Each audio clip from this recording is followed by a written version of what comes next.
Houston, how close are you now? We're close to about 70 feet. It's tumbling rather wildly, so we're trying to stay away from it.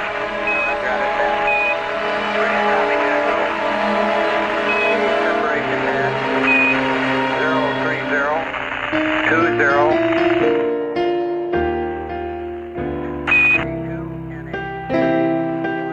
618. Yeah, the saw panel on the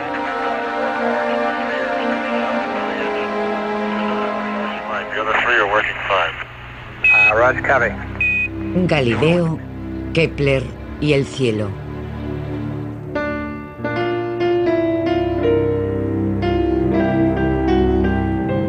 Okay.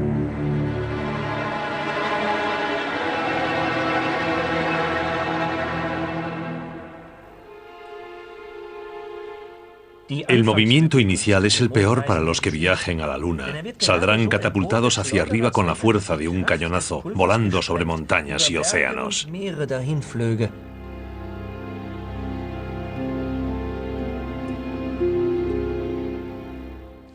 La galaxia no es más que un cúmulo infinito de estrellas. A cualquier parte que se oriente el telescopio, de inmediato se ve una enorme cantidad de estrellas. Kepler y Galileo, dos confidentes, investigadores y rivales que vivieron hace más de 400 años, en una época en que la ciencia moderna aún estaba en pañales. La Plaza de los Milagros de Pisa estaba en 1583 igual que en la actualidad. Pisa, famosa en toda Europa por tener una de las universidades más antiguas y famosas, era una ciudad estudiantil en una época en la que no se distinguía entre la ciencia, la filosofía y la religión.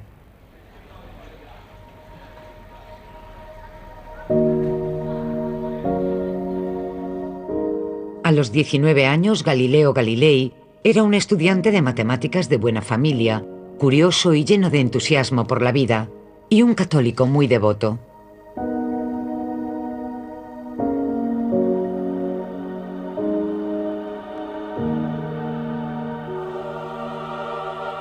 No obstante, un día su curiosidad innata lo distrajo de sus oraciones. Vio que la lámpara suspendida del techo de la catedral se movía. ¿Pero por qué? Se preguntó si podría calcularse el balanceo. Galileo investigó sobre este tema. Sus descubrimientos llevaron a las leyes del péndulo, que forman parte de la base fundamental de la mecánica moderna.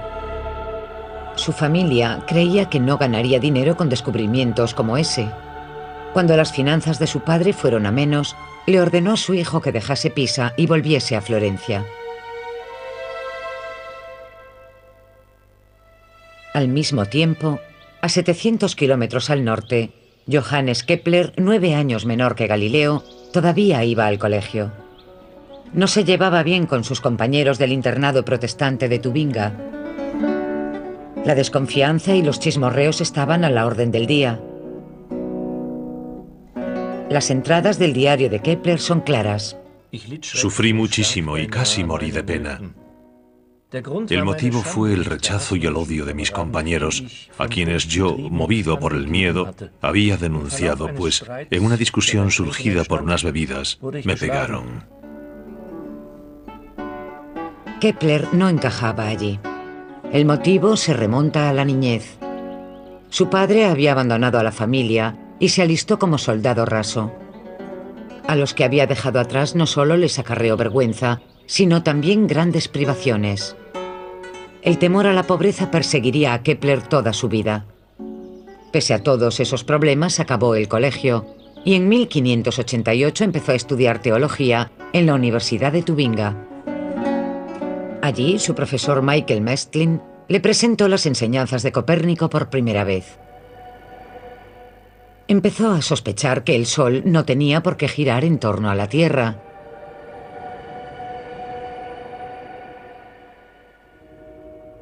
Galileo, por su parte, se enfrentó a su padre.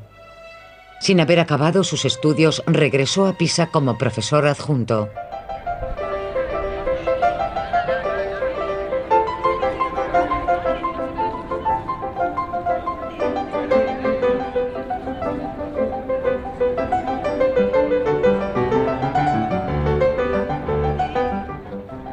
hoy, la torre inclinada de Pisa hace que la gente realice los experimentos más extraños.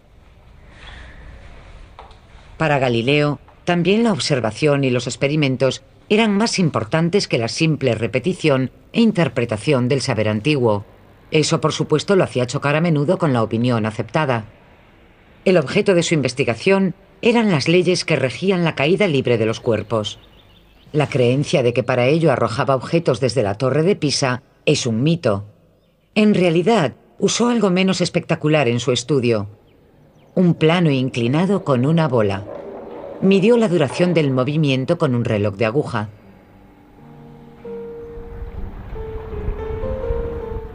Galileo tenía problemas con la parafernalia escolástica. En un poema satírico se quejó sobre el uniforme obligatorio, la toga, porque ni siquiera permitía que los profesores fuesen a los burdeles con discreción, haciendo que dependiesen de la masturbación. Aunque igual de pecaminosa, era mucho menos satisfactoria, afirmó. También estaba lleno de deudas. Tras la muerte de su padre pasó a ser responsable de toda la familia, económicamente también.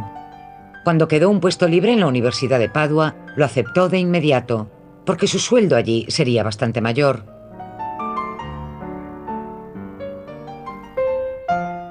Johannes Kepler terminó pronto sus estudios de teología. En la región austríaca de Estiria necesitaban profesores protestantes. Los licenciados de la Universidad de Tubinga eran muy apreciados en los países de habla alemana. En 1594, recién salido de la universidad, Kepler consiguió trabajo como profesor de matemáticas en un colegio protestante de Graz. Me ofrecieron un puesto de astrónomo, pero la verdad es que mis profesores tuvieron que convencerme de aceptarlo. No porque me preocupase que la ciudad quedase muy lejos, sino por la inesperada e indigna naturaleza de la materia y la escasez de mis conocimientos en esa área de la filosofía. Acepté, más dotado de talento que de conocimientos. Pero manifesté repetidas veces que me reservaba el derecho a aceptar un puesto mejor si me lo ofrecían.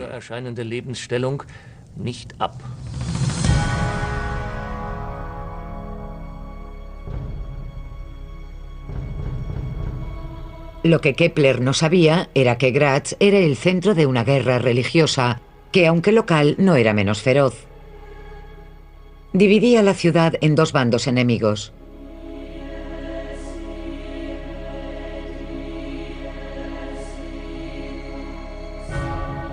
En uno estaban los católicos de Augsburgo, en el castillo de Graz, con una institución educativa justo enfrente, la Universidad Antigua.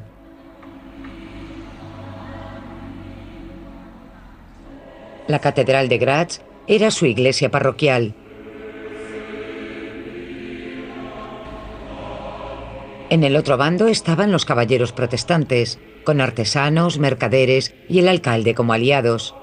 Su institución educativa era la escuela universitaria, cuyos muros de cimentación aún forman un lateral de la antigua plaza conocida como Paradieshof. Como matemático en la escuela protestante, Kepler ganaba menos que un simple artesano. Tampoco era un profesor de talento. Tras un año, ni un solo alumno de matemáticas apareció por su clase. Por eso tuvo que recurrir a dar otras asignaturas también. Pero el empleo le dejaba suficiente tiempo para su investigación teórica sobre el universo. Cálculos que no había dejado desde su primer contacto con las enseñanzas de Copérnico. La Iglesia apoyaba la concepción del mundo enunciada por Ptolomeo.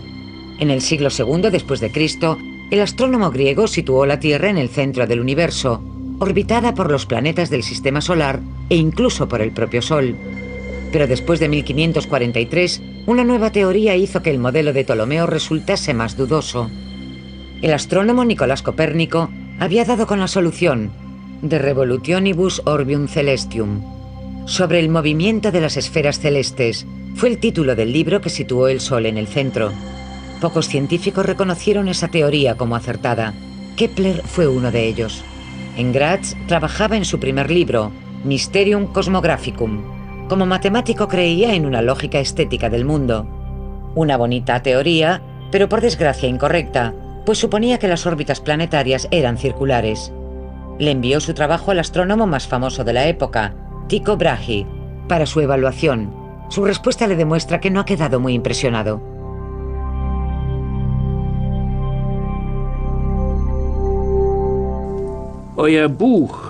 Vuestro libro, que vos denomináis como precursor de tratados cosmográficos, me pareció extraordinario. Vuestro buen razonamiento y vuestros sagaces estudios son brillantes. En cuanto a mi apoyo en esas difíciles investigaciones, siempre contaréis con él, sobre todo cuando vengáis a visitarme. Y será un placer hablar largo y tendido y cara a cara de estos temas tan sublimes.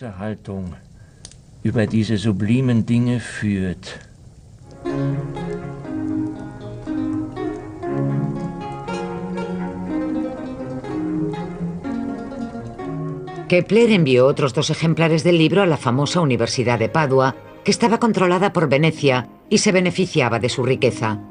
Allí, un tal Galileo oyó hablar de ese libro. Galileo, que alternaba sus obligaciones docentes con las distracciones eróticas de Venecia, de inmediato aprovechó la oportunidad para ponerse en contacto con su colega alemán.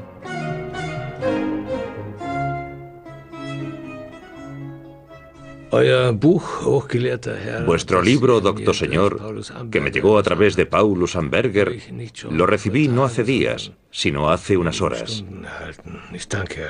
Os agradezco por distinguirme con tal prueba de amistad.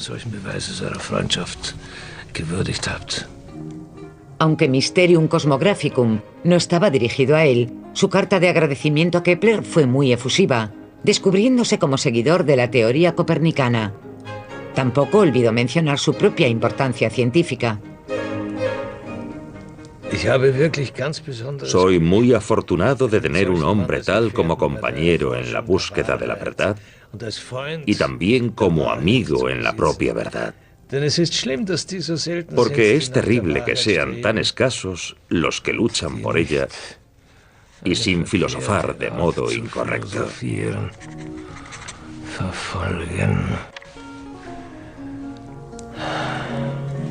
En aquel momento Galileo aún no había publicado nada, aparte de un provechoso manual de instrucciones para una brújula militar.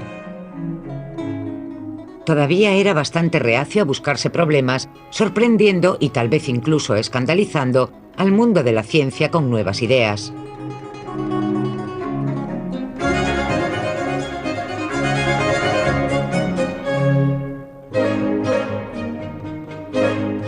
Tímida y un poco mansamente le confesó lo siguiente a su colega alemán. Me desanima el destino de Copérnico, que es nuestro maestro. Adquirió fama inmortal entre unos pocos, pero muchos se mofan de él y lo ridiculizan, porque abundan los necios en el mundo. Me atrevería a hacer públicas mis ideas si hubiese más personas con vuestra actitud. Pero como no es así, no lo haré.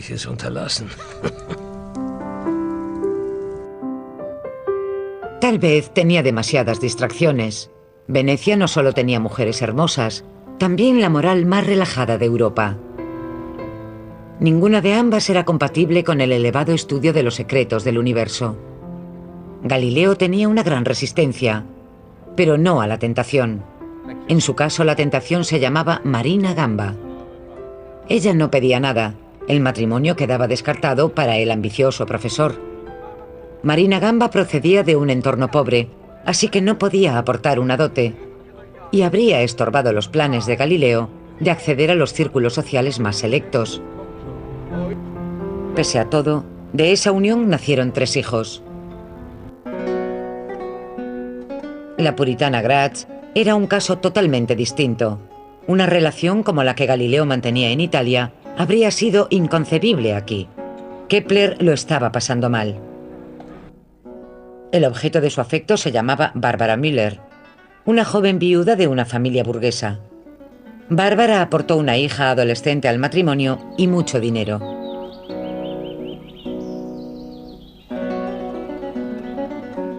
Kepler ansiaba una vida segura dedicada a la investigación científica. La indecisión de su colega de la católica Italia le resultaba incomprensible al protestante Kepler.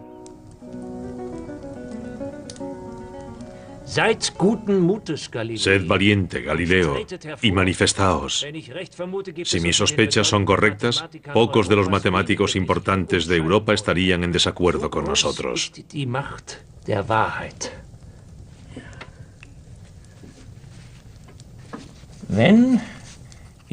Ese es el gran poder de la verdad.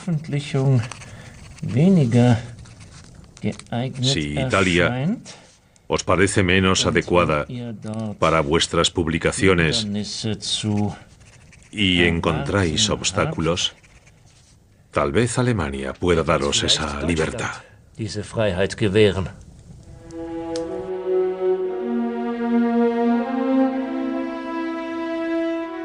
La invitación de Kepler provocó aún más dudas en Galileo, dudas que duraron 13 años.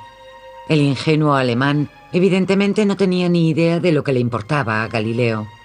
El poder de la verdad le traía sin cuidado. Le preocupaba su carrera.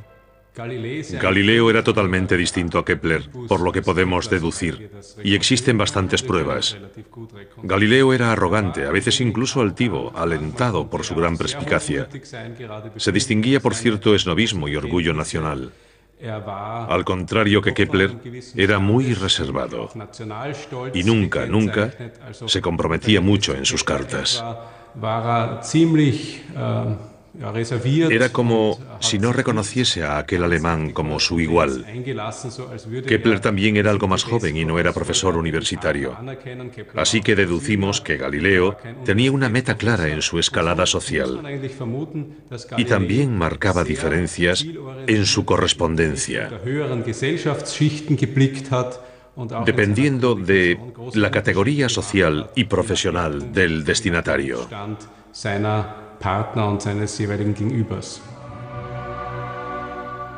La luz de la verdad siempre está contaminada por la política. La Contrarreforma no hizo excepciones con la ciencia. Johannes Kepler recibió un ultimátum. O bien se convertía al catolicismo o abandonaba Graz. Pero, ¿qué sería entonces de la fortuna de su mujer? Por motivos económicos se pasó meses sopesando si no sería más fácil convertirse.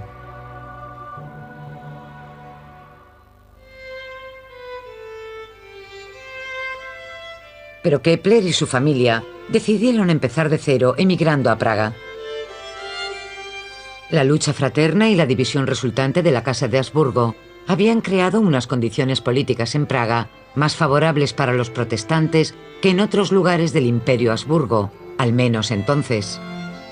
Además, el matemático de la corte de Praga, Tycho Brahe, prometió recibir a Kepler con los brazos abiertos y buscarle un puesto. Pero la realidad fue muy distinta. Kepler quedó muy decepcionado porque Brahe, mucho mayor que él, no lo veía como un igual en términos científicos, sino más bien como un ordenador humano. El conflicto parecía inevitable.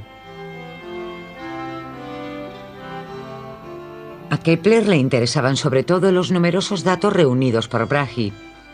Este había pasado décadas documentando meticulosamente sus observaciones celestes.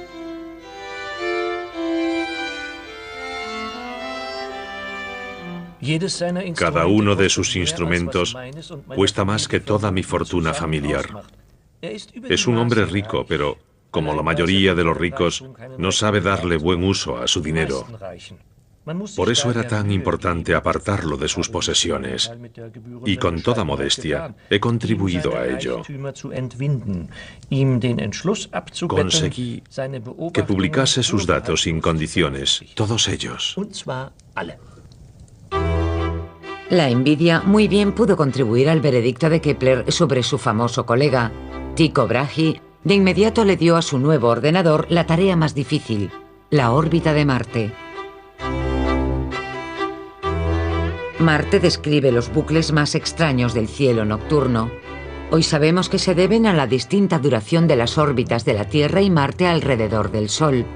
Tycho Brahe no estaba de acuerdo con la nueva concepción copernicana del mundo. Tenía una solución propia, la teoría ticónica. El Sol y la Luna orbitan a la Tierra, mientras que los demás planetas giran en torno al Sol.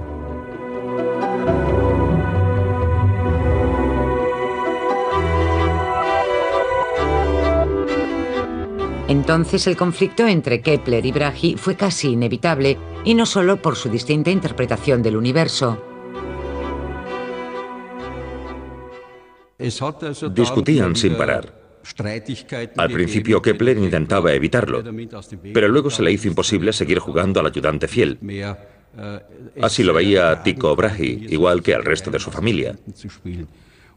Tycho Brahe los utilizaba sin parar, a sus ayudantes, a sus hijas, a sus yernos, incluso a su esposa, para realizar observaciones. Estaba claro que la cosa no podía seguir así. Pero Brahe murió antes de que todo estallase.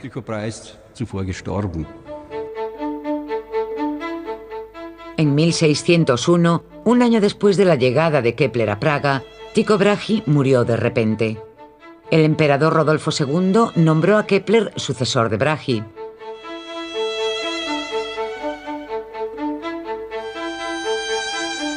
La primera tarea del nuevo matemático de la corte imperial fue revisar los datos de Brahe. Bien interpretados, los datos desvelaron una información sensacional.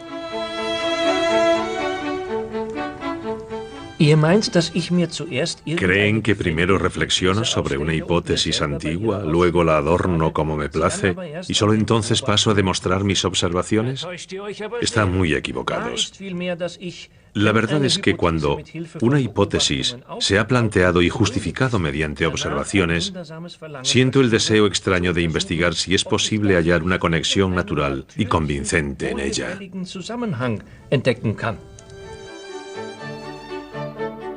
Los datos de observación de Brahe, combinados con las interpretaciones de Kepler, se convirtieron en la base de la astronomía moderna. Kepler halló sentido a las interminables hileras de números en las tablas, la irregularidad de solo 8 minutos de arco en las coordenadas de la órbita de Marte obsesionaron al maestro matemático. La órbita de Marte no podía ser un círculo perfecto. El círculo excéntrico era la solución al problema, una órbita elíptica. Se había hallado la primera ley de Kepler del movimiento planetario. Los planetas se mueven en elipses, con el Sol en uno de sus focos. Poco después, los datos sobre ubicación y duración de las observaciones de Brahe llevaron a Kepler a la segunda ley del movimiento planetario. Dice que la línea que une un planeta con el Sol barre áreas iguales durante intervalos iguales de tiempo. Si el mismo segmento de tiempo se enmarca en toda la órbita, las áreas triangulares que se crean tienen siempre el mismo tamaño. Kepler publicó esas dos leyes en su Astronomía Nova, Nueva Astronomía, en 1609. Esa obra tuvo un carácter revolucionario. Se podía deducir del título secundario de Astronomía Nova, que era física celestis, es decir, física celeste. Trataba de la física celeste fundamental y eso fue lo revolucionario. Kepler intentó investigar lo que podía ver, transformó la astronomía de ciencia puramente matemática, computacional y descriptiva en otra que proporcionaba respuestas fundamentales. Es el camino que se sigue desde hace 400 años y que se aplica a todas las áreas del universo.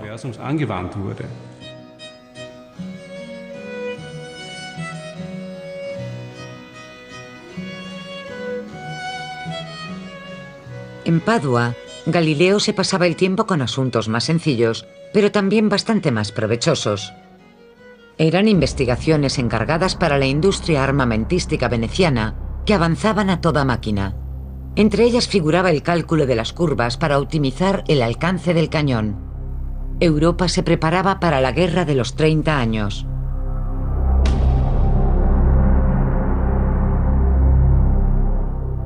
Los signos celestes también parecían anunciar una tormenta. Cuando una supernova apareció en el cielo sobre Praga, Kepler no sospechó los extraordinarios datos que la observación de la estrella proporcionaría. En 1604, de pronto surgió una nueva estrella, como Kepler la denominó, en el cielo, en la constelación de Ofiuco, o portador de la serpiente. Pudo verse durante varios meses, pero luego fue perdiendo brillo y de pronto dejó de verse. Lo peor fue que Kepler, sin usar nada más que observaciones trigonométricas, demostró que tenía que estar más lejos que la Luna. De haber estado tan cerca como la Luna o más, se habría visto un desplazamiento angular durante las observaciones en distintas ocasiones. Se había demostrado que se producían cambios en el mundo de las estrellas fijas. Ahora interpretamos eso como estallidos de estrellas, de los que aún existen restos. La demostración de que esos cambios ocurrían hizo que la gente comprendiese que todo el cosmos estaba vivo, por así decirlo.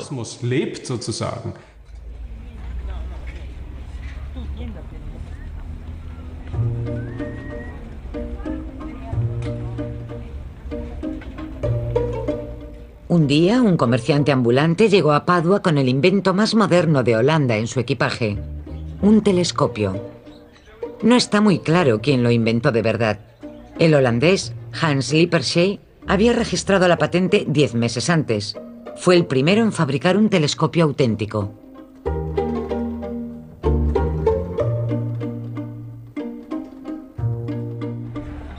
El comerciante quería ofrecérselo a Venecia para su uso militar. Pidió 1000 sequines por él. Pero Paolo Sarpi, un importante consejero del gobierno veneciano y buen amigo de Galileo, sugirió que no lo comprasen y que esperasen a ver si Galileo podía fabricar algo mejor.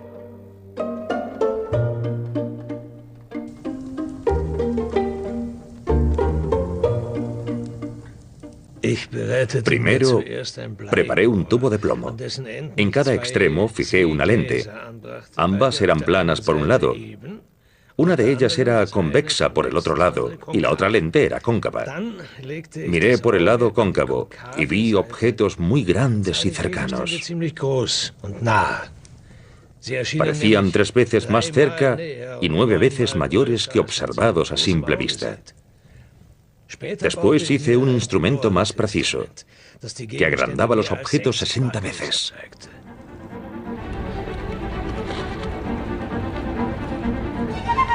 El plan dio resultado, pero Galileo no vendió su telescopio, al menos no de inmediato. Eso no habría sido digno de él. No era un simple artesano, después de todo. Se lo regaló al gobierno de Venecia tras una impresionante demostración en el Campanile.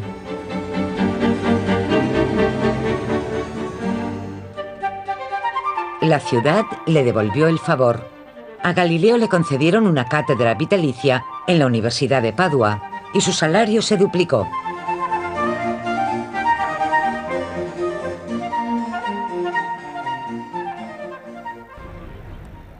En la misma época, en Praga, Kepler solo podía soñar con una renta fija. Aunque era matemático de la corte imperial, resultó ser un título sin sueldo.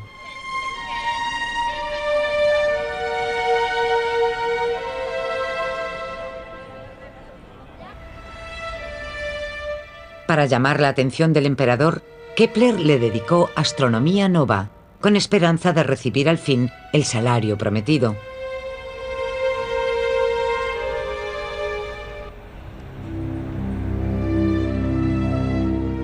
Pero el emperador Rodolfo II tenía otras preocupaciones. El enfrentamiento entre él y su hermano Matías en Viena fue a más. Todo el presupuesto se invirtió en armamento. Particularmente caro era el ejército de Passau, un grupo de mercenarios famosos por su brutalidad. En 1610 entró en vigor un tratado de paz. Ambos mandos desmovilizaron a sus soldados, incluidos los del ejército de Passau. En Italia poco se sabía de la guerra que se avecinaba. Galileo usaba su nuevo invento en Padua, no solo para ganar dinero. Una noche sacó el telescopio a la terraza de su casa y lo orientó hacia las estrellas. Lo que vio determinaría el resto de su vida. Primero miró hacia la Luna. El satélite de la Tierra había estimulado la imaginación humana durante milenios. Ya que la Luna es el objeto más próximo a la Tierra, pudo estudiarse bien con el instrumento que ahora tenía Galileo. Este vio un fenómeno comparable al amanecer en la Tierra.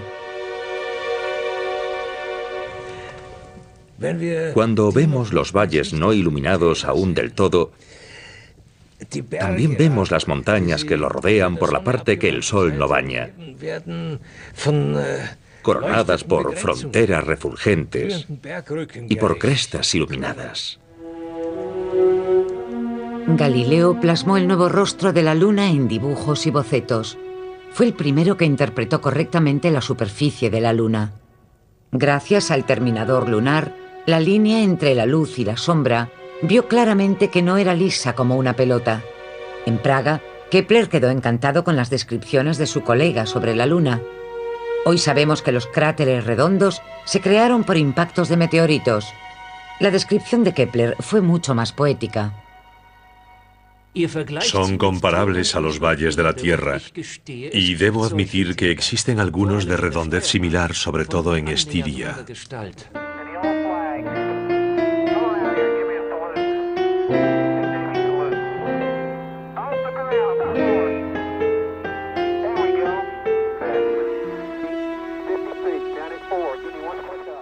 Galileo no fue el primero en observar el cielo con un telescopio, pero parece que fue el primero que interpretó correctamente lo que vio, y siguió perfeccionando el telescopio mediante constantes pruebas. El IMSS, Instituto y Museo de la Ciencia de Florencia, alberga ahora los dos únicos telescopios originales de Galileo que aún se conservan. El personal del museo lo sabe todo sobre el secreto y el éxito científico del telescopio de Galileo.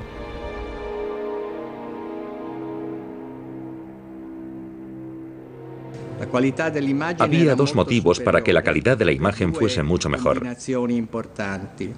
La primera era la calidad del acabado. Galileo trabajaba las lentes con un método empírico, que era mucho más preciso que los métodos de los otros fabricantes de telescopios de entonces. La segunda razón era la calidad del cristal. Galileo pudo emplear un cristal muy transparente y también puro. Este cristal procedía de los hornos de Murano. Galileo daba clases en Padua y estaba con frecuencia en Venecia. Era amigo de los fabricantes de cristal de Murano y pudo conseguir un material cuya pureza garantizaba mucha más precisión. Yo he tenido la oportunidad de mirar por uno de los telescopios hechos por Galileo. Cuando cogemos un instrumento de ese tipo creemos que no veremos nada, pero sí que se ve. Para corregir los problemas de imagen, Galileo inventó una abertura para hacer la superficie de la lente menos esférica y como consecuencia redujo la aberración cromática. Con todo, ese dispositivo también tenía consecuencias negativas. Limitaba muchísimo el campo de visión. Solo podía ver una tercera o una cuarta parte de la luna cada vez. Tenía que memorizar la sección y luego observar la siguiente para plasmarlas todas en papel. Durante las innumerables noches tras el telescopio, Galileo descubrió 4 nuevos cuerpos celestes, las lunas de Júpiter. Su decisión de bautizarlas como planetas medicianos, en honor a los Medici, la familia aristocrática más poderosa de Italia, fue tan modesta como calculada. Con ello, Galileo halagó al joven príncipe Cosme II, antiguo alumno suyo, y esperaba conseguir un nuevo puesto más lucrativo en Florencia, ciudad de origen de los Medici. Asimismo, su posición social en la corte de Florencia sería más relevante que la de un simple profesor en Padua. Su amante, Marina Gamba, se interponía en esos planes, así que la abandonó junto con sus hijos cuando los Medici le ofrecieron un puesto en su corte de Florencia en 1610. Su hijo se quedó con su madre al principio y Galileo internó a sus 2 hijas en el convento de San Mateo, cerca de Florencia, donde pasarían el resto de su vida. La hija mayor era ahora la hermana María Celeste. De todos sus hijos, ella era la favorita, y Galileo mantuvo contacto estrecho con ella hasta que ella murió. Galileo se entregó cada vez más a la ciencia. Publicó El Mensajero Sideral. En esa obra, Galileo dio una descripción detallada de los nuevos cuerpos celestes. La ciencia sufrió un vuelco completo. Los Medici, a quienes Galileo había dedicado la obra, se mostraron escépticos por temor a que el descubrimiento bautizado en su honor acabara ridiculizándolos. Entonces el italiano recibió la ayuda de una carta de su colega alemán. Ahora, ingenioso Galileo, voy a darle a vuestro esfuerzo incansable el elogio que merece. Habéis dejado todas las reservas aparte y habéis permitido que vuestros ojos investiguen sin vacilar, ahuyentando todos los espectros de la ignorancia. Por la contundencia de vuestras pruebas, reconozco la increíble delicadeza de la sustancia celeste. Himmlischen Substanz. De niño, Kepler había sufrido la viruela y desde entonces padecía miopía aguda. Como no tenía un telescopio propio, le pidió uno a Galileo. Kepler quería estudiar el principio matemático del telescopio y tal vez incluso mejorarlo.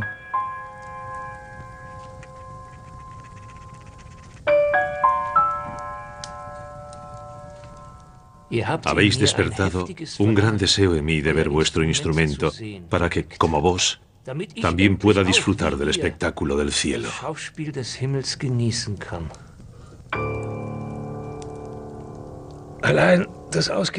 El telescopio que yo mismo uso ni siquiera es mío ya. El gran duque de Toscana me lo pidió para exhibirlo en su galería. En Florencia me pondré a fabricar telescopios lo antes posible para enviárselos a mis amigos. Pero quizás lo dijo por cumplir. Galileo quería tener los derechos exclusivos y estar por encima de los demás, eso por un lado. Por otro dijo que no podía darle su telescopio porque era del gran duque. Si de verdad le dijo eso o no, es una cuestión diferente. Galileo quería el telescopio para él solo y no quería cedérselo a otros. Desde luego que pensaba en sus rivales. Galileo siempre guardaba con celo sus descubrimientos. El telescopio era suyo. Lo había creado para sí mismo y para el gobierno de Venecia. Pero era creación suya, así que se lo reservó para sí. Johannes Kepler nunca recibió un telescopio de Galileo y como consecuencia se vio obligado a hacerse uno. Aunque el suyo no alcanzó la calidad de imagen del de Galileo, Kepler calculó los principios ópticos del telescopio astronómico, sentando las bases de la observación espacial moderna. En vez de un telescopio, Galileo le envió a su colega frases misteriosas y juegos de palabras. He aquí un anagrama sobre una importante observación que contiene una buena prueba de la construcción del mundo en consonancia con Pitágoras y Copérnico. Haec immatura a me jam frustra leguntur. O ipsilum.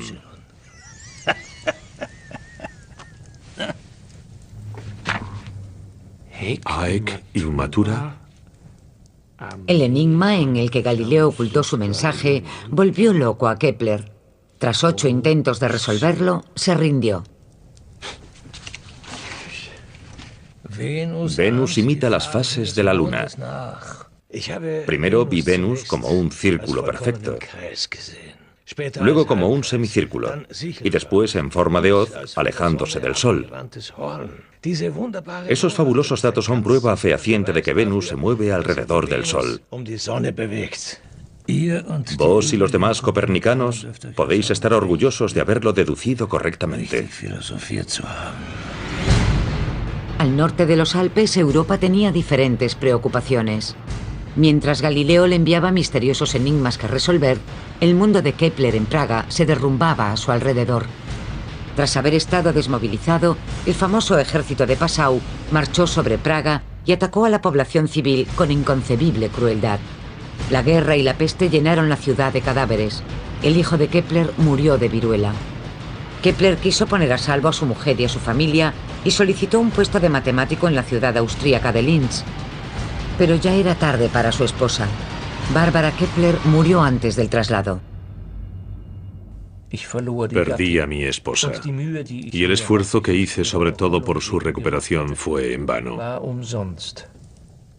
Conmocionada por la crueldad de los soldados y las escenas de lucha sangrienta en la ciudad, atormentada por la falta de esperanza de un futuro mejor para colmar su sufrimiento, contrajo la fiebre húngara.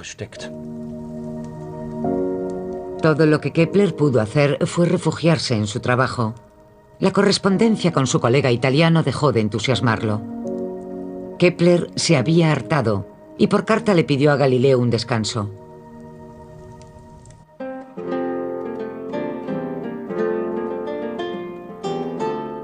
Aquello no contrarió a Galileo porque su nuevo puesto con la familia Medici lo mantenía ocupado más de lo esperado.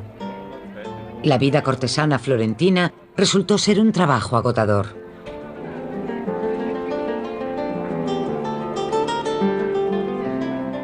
Los debates científicos y las batallas oratorias estaban muy de moda, así que Galileo consideraba necesario no solo tener una opinión sobre todos los aspectos de la vida humana, sino también defenderla científicamente.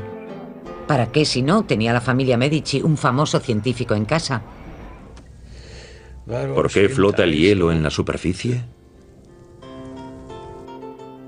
La disputa con los intelectuales florentinos sobre esa pregunta duró casi un año. Era algo latoso que le robaba tiempo e impedía que Galileo se dedicase a sus observaciones astronómicas. Pese a ello, realizó un descubrimiento sensacional del que informó a Kepler en 1612. Creo que os agradará saber que al fin he calculado la duración de las órbitas de las lunas de Júpiter y he elaborado tablas para mostrarlas. El Sol... Han pasado unos 15 meses o más desde que observé por primera vez manchas oscuras en el Sol. En verano, cuando estuve en Roma, se las mostré a algunos prelados y otros. Se formularon y publicaron varias opiniones al respecto, pero todas se alejan mucho de la verdad. Su descubrimiento de las manchas solares tuvo dos consecuencias principales. Una cambió el modo de ver el mundo y la otra fue de carácter práctico. Cambió el modo de ver el mundo porque resultó que el Sol no era inmaculado como se había creído durante siglos. No era un cuerpo divino, un ser divino.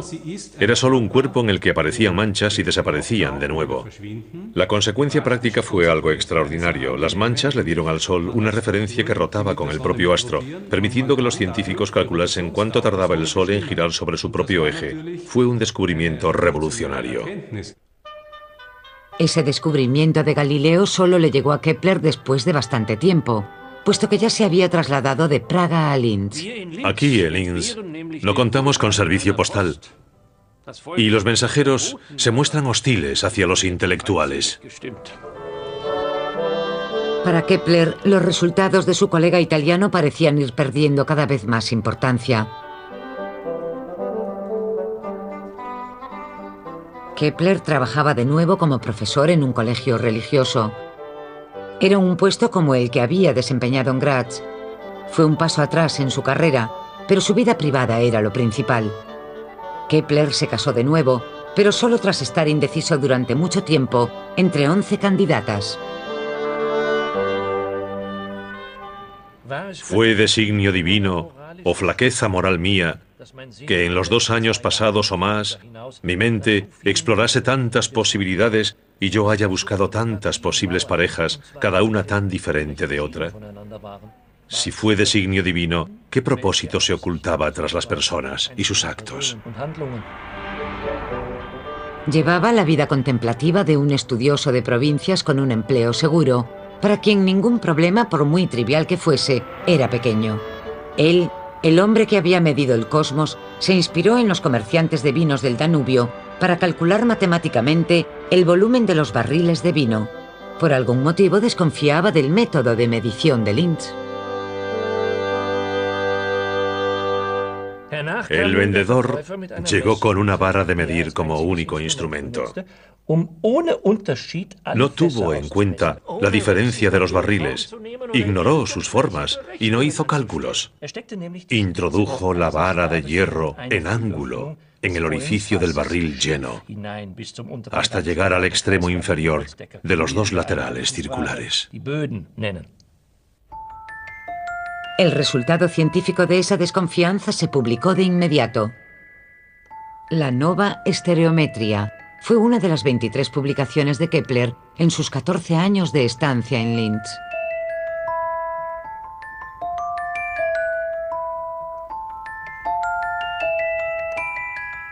En Linz, Kepler tuvo al fin suficiente tiempo y paz para dejar que su curiosidad explorase un poco. El 15 de mayo de 1618 descubrió casi de pronto, según él mismo dijo, la tercera ley del movimiento planetario, que aún hoy en día es esencial para la astronomía moderna.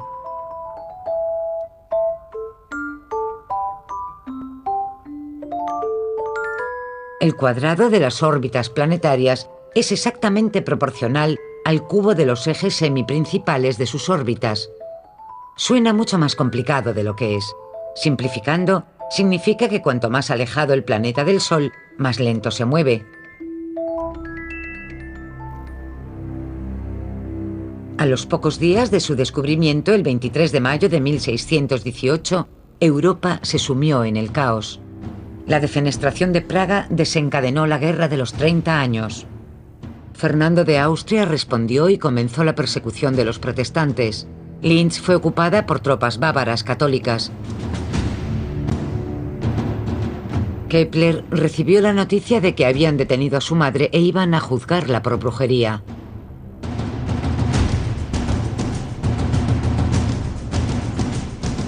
Kepler trasladó a su familia a Ratisbona y él se mudó a Württemberg para defender a su madre en el juicio, pero este duró más de lo que se pensaba.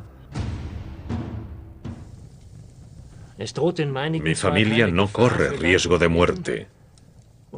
Y la nube sobre nuestra reputación se disipará gracias a la luz de la verdad.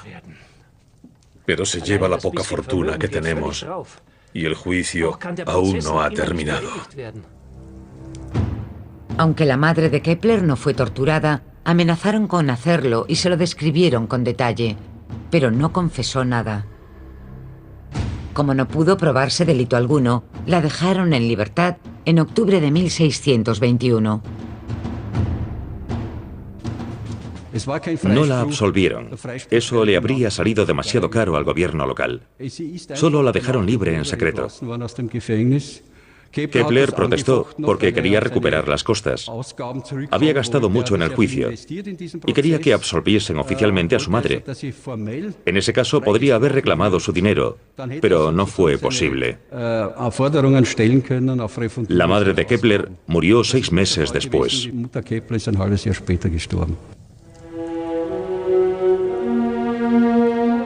Incluso durante el largo juicio y siempre de un lado a otro, Kepler empezó nuevas obras, La armonía de los mundos y Epítome de astronomía copernicana.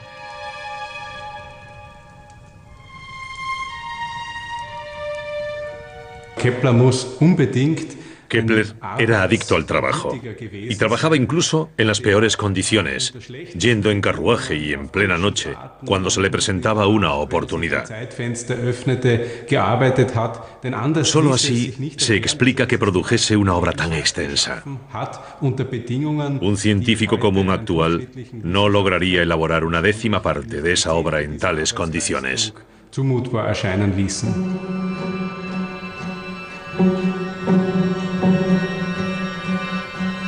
El Epítome de Kepler se puso en la lista de libros prohibidos en Italia, ya que defendía el modelo astronómico copernicano.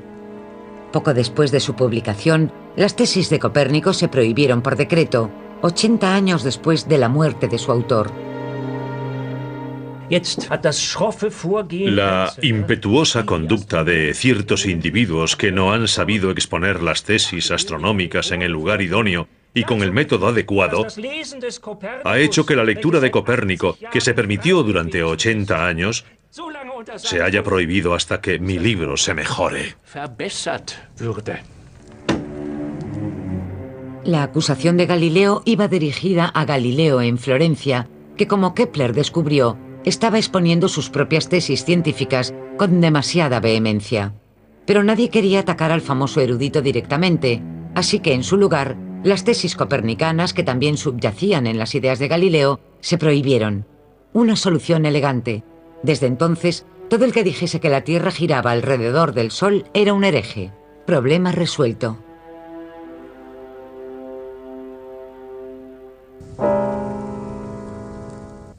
La fama de Galileo iba disminuyendo. No había expuesto nuevas tesis en Florencia desde hacía tiempo. Sus adversarios iban ganando fuerza y poder.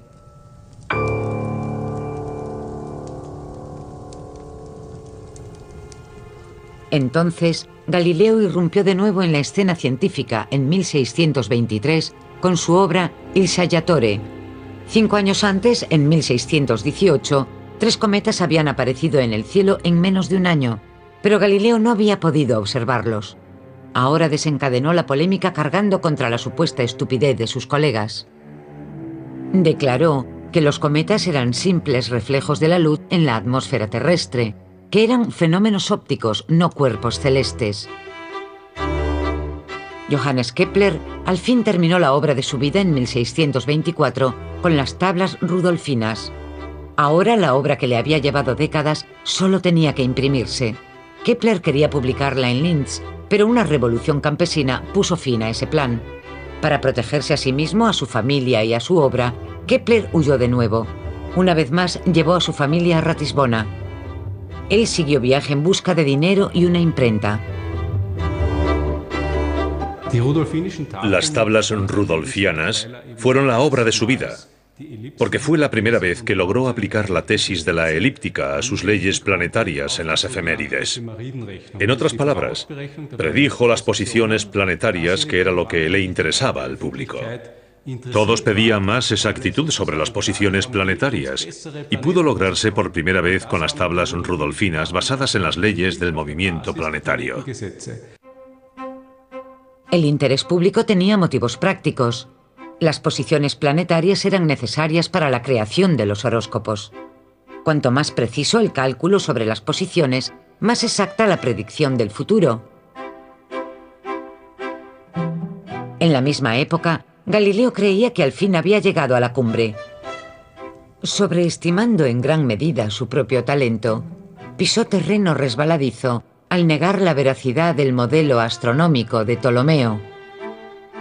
Con esa herejía desafió públicamente a la Iglesia. Galileo intentó disfrazar sus ideas revolucionarias como un diálogo ficticio sobre las dos concepciones principales del mundo. Esperaba que así la Inquisición no tendría nada que atacar, pero se equivocó. El diálogo se convertiría en su obra principal y contribuyó tanto a su fama como a su caída. Kepler no hallaba modo de publicar sus tablas rudolfinas. Entonces intervino Wallenstein. El comandante en jefe del emperador era tan supersticioso como triunfador y daba mucha importancia a los horóscopos. Por tanto, valoró la obra de Kepler y le prometió un buen salario anual, más la imprenta de su castillo de Zagán. Kepler aceptó el ofrecimiento, aunque consideraba a Wallenstein un patrocinador poco de fiar.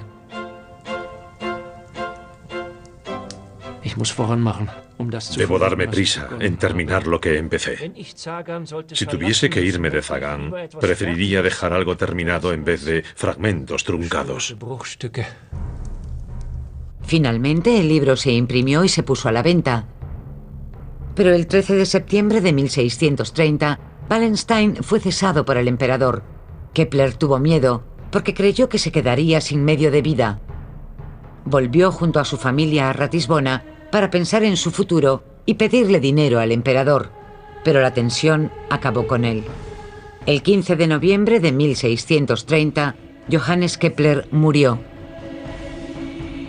Lo enterraron en Ratisbona, en el cementerio protestante, fuera de la ciudad.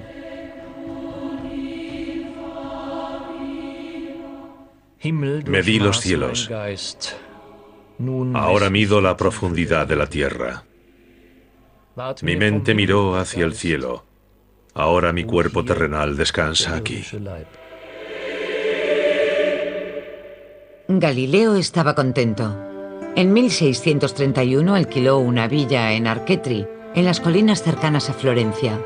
Eso le permitía vivir muy cerca del monasterio donde estaban sus hijas. Pero la buena suerte le duró poco. La Inquisición halló suficientes motivos para actuar contra él por su diálogo. Al anciano erudito le ordenaron ir a Roma. El famoso juicio se desarrolló de forma inexorable. Al final, Galileo cayó en desgracia por calcular mal su importancia.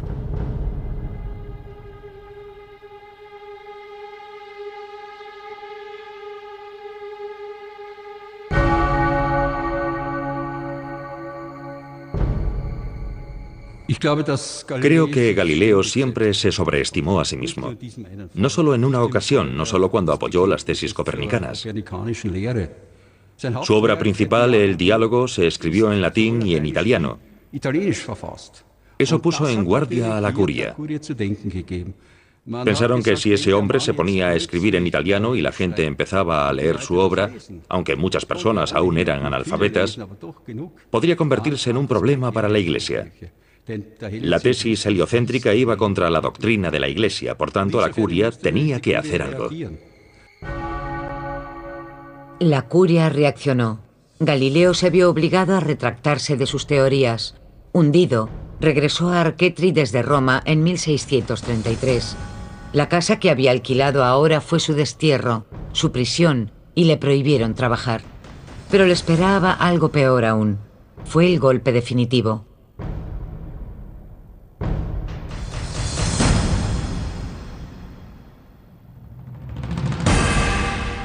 Tres meses después, su hija favorita, Sor María Celeste, murió. Y por si eso no bastaba, Galileo estaba perdiendo la vista. Se pasó los últimos 9 años de su vida en una oscuridad en aumento. Galileo murió el 8 de enero de 1642.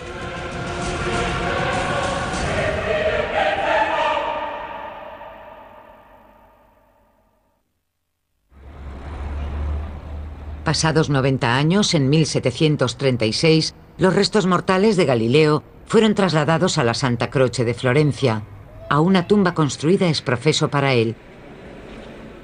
Otros 100 años después, en 1835, el Diálogo se retiró de la lista de los libros prohibidos. En 1992, Galileo fue rehabilitado oficialmente por el Papa Juan Pablo II. Debe medirse lo que es mensurable, y lo que no lo es debe hacerse mensurable. No se ha encontrado el lugar exacto del enterramiento de Kepler. El cementerio a las afueras de Ratisbona donde lo enterraron ya no existe.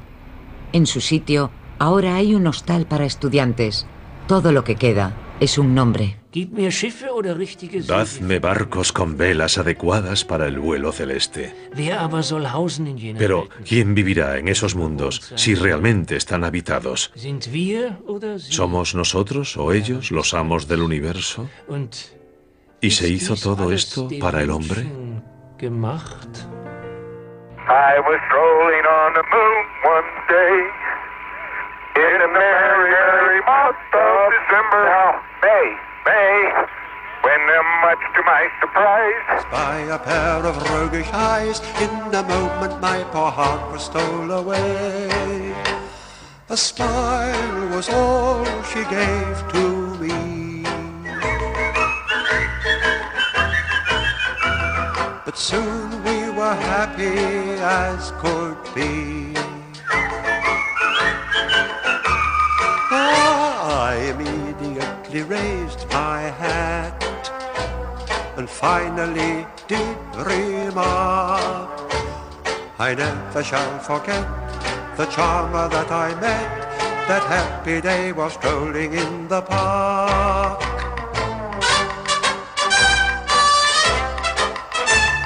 That happy day was strolling in the park. Porque su sueldo allí sería bastante mayor.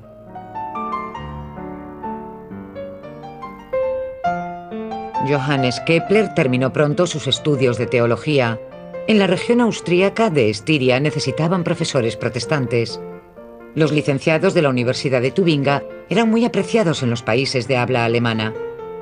En 1594, recién salido de la universidad, Kepler consiguió trabajo como profesor de matemáticas en un colegio protestante de Graz. Me ofrecieron un puesto de astrónomo, pero la verdad es que mis profesores tuvieron que convencerme de aceptarlo. No porque me preocupase que la ciudad quedase muy lejos, sino por la inesperada e indigna naturaleza de la materia y la escasez de mis conocimientos en esa área de la filosofía. Acepté, más dotado de talento que de conocimientos. Pero manifesté repetidas veces que me reservaba el derecho a aceptar un puesto mejor si me lo ofrecían.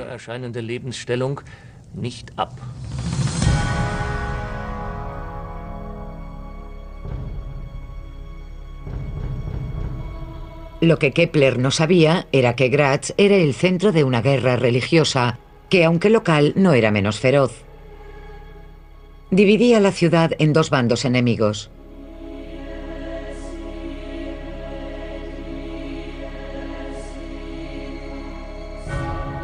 En uno estaban los católicos de Augsburgo, en el castillo de Graz, con una institución educativa justo enfrente, la Universidad Antigua.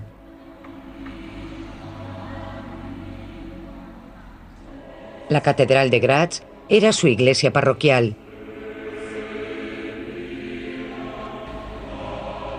En el otro bando estaban los caballeros protestantes, con artesanos, mercaderes y el alcalde como aliados. Su institución educativa era la escuela universitaria, cuyos muros de cimentación aún forman un lateral de la antigua plaza conocida como Paradieshof. Como matemático en la escuela protestante, Kepler ganaba menos que un simple artesano. Tampoco era un profesor de talento. Tras un año, ni un solo alumno de matemáticas apareció por su clase. Por eso tuvo que recurrir a dar otras asignaturas también. Pero el empleo le dejaba suficiente tiempo para su investigación teórica sobre el universo. Cálculos que no había dejado desde su primer contacto con las enseñanzas de Copérnico. La Iglesia apoyaba la concepción del mundo enunciada por Ptolomeo. En el siglo II después de Cristo, el astrónomo griego situó la Tierra en el centro del universo, orbitada por los planetas del sistema solar e incluso por el propio Sol. Pero después de 1543, una nueva teoría hizo que el modelo de Ptolomeo resultase más dudoso. El astrónomo Nicolás Copérnico había dado con la solución, De Revolutionibus Orbium Celestium. Sobre el movimiento de las esferas celestes, fue el título del libro que situó el Sol en el centro. Pocos científicos reconocieron esa teoría como acertada. Kepler fue uno de ellos. En Graz trabajaba en su primer libro, Mysterium Cosmographicum. Como matemático creía en una lógica estética del mundo. Una bonita teoría, pero por desgracia incorrecta, pues suponía que las órbitas planetarias eran circulares. Le envió su trabajo al astrónomo más famoso de la época, Tycho Brahe, para su evaluación. Su respuesta le demuestra que no ha quedado muy impresionado.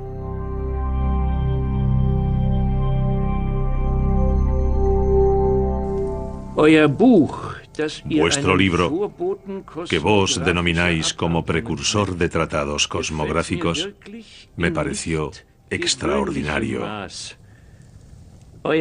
Vuestro buen razonamiento y vuestros sagaces estudios son brillantes. Houston, how close are you now? Very close to about 70 feet. It's tumbling rather wildly, so we're trying to stay away from it.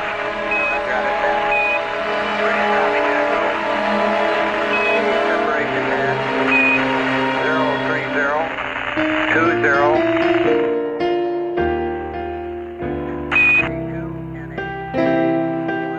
20. 618. Yeah, the small panel on the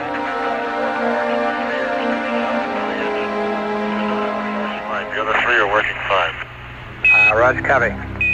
Galileo, Kepler y el cielo.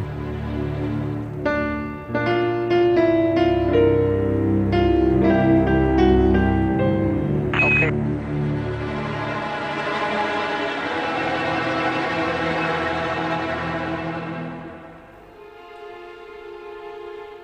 El movimiento inicial es el peor para los que viajen a la Luna. Saldrán catapultados hacia arriba con la fuerza de un cañonazo, volando sobre montañas y océanos.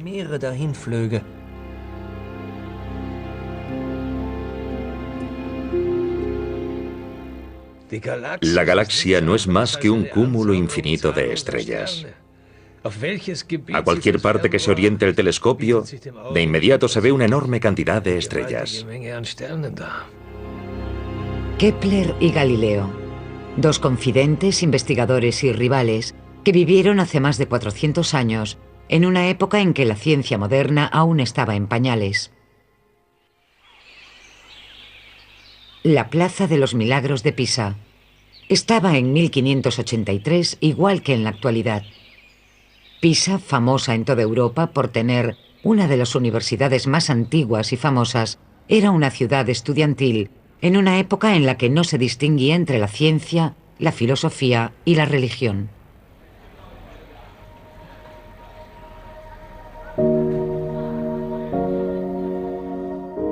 A los 19 años, Galileo Galilei era un estudiante de matemáticas de buena familia, curioso y lleno de entusiasmo por la vida, y un católico muy devoto.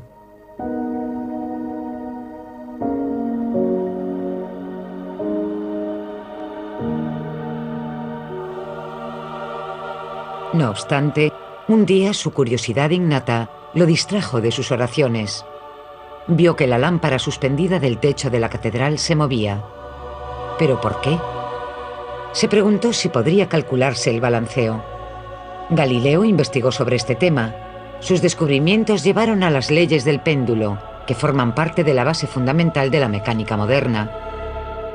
Su familia creía que no ganaría dinero con descubrimientos como ese. Cuando las finanzas de su padre fueron a menos, le ordenó a su hijo que dejase Pisa y volviese a Florencia. Al mismo tiempo, a 700 kilómetros al norte, Johannes Kepler, 9 años menor que Galileo, todavía iba al colegio. No se llevaba bien con sus compañeros del internado protestante de Tubinga. La desconfianza y los chismorreos estaban a la orden del día. Las entradas del diario de Kepler son claras. Sufrí muchísimo y casi morí de pena. El motivo fue el rechazo y el odio de mis compañeros, a quienes yo, movido por el miedo, había denunciado, pues en una discusión surgida por unas bebidas, me pegaron. Kepler no encajaba allí. El motivo se remonta a la niñez. Su padre había abandonado a la familia y se alistó como soldado raso. A los que había dejado atrás no solo les acarreó vergüenza, sino también grandes privaciones. El temor a la pobreza perseguiría a Kepler toda su vida. Pese a todos esos problemas, acabó el colegio y en 1588 empezó a estudiar teología en la Universidad de Tubinga. Allí, su profesor Michael Mestlin le presentó las enseñanzas de Copérnico por primera vez. Empezó a sospechar que el Sol no tenía por qué girar en torno a la Tierra.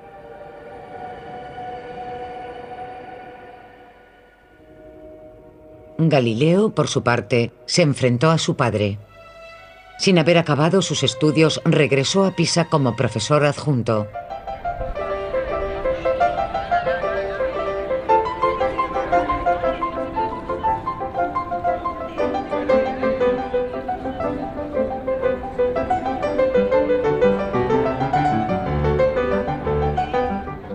Aún hoy, la torre inclinada de Pisa hace que la gente realice los experimentos más extraños.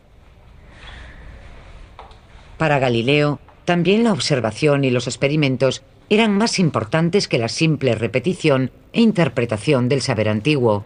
Eso, por supuesto, lo hacía chocar a menudo con la opinión aceptada. El objeto de su investigación eran las leyes que regían la caída libre de los cuerpos. La creencia de que para ello arrojaba objetos desde la torre de Pisa es un mito. En realidad, usó algo menos espectacular en su estudio: un plano inclinado con una bola. Midió la duración del movimiento con un reloj de aguja.